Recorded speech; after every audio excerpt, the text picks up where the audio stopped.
In this video, I'll show you how to set up Fresha in just a few minutes so you can start managing bookings and clients with ease.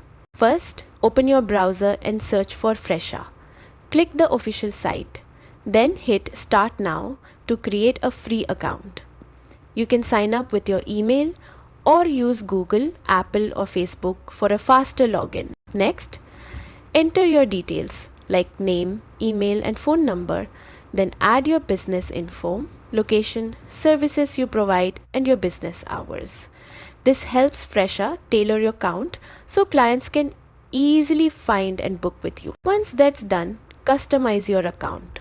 Set up your calendar to manage appointments.